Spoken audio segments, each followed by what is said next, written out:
Welcome to Chillin' 101. We hope this video helps. You're starting inside Instagram, open the app and go straight to your profile, don't detour. Once there, tap the three-line menu, then Settings. Make sure you're on the correct account. If not, switch now because the next steps affect only the active profile.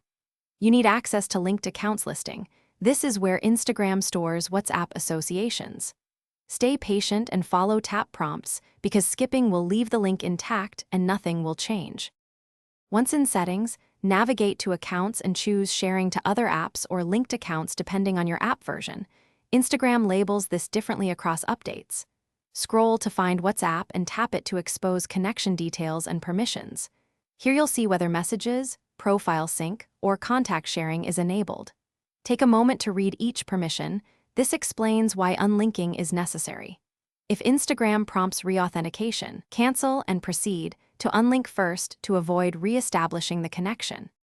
Tap Remove or Unlink and confirm the action.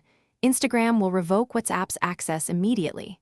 Once done, go open WhatsApp and check the linked apps or shared contacts sections to ensure Instagram is no longer listed. Make sure to sign out and back into both apps if the change doesn't show instantly. If unlink fails, clear Instagram's app cache, force close, or reinstall. Then repeat unlinking. That usually resolves stuck permissions. Thanks for watching. Consider subscribing if we helped you.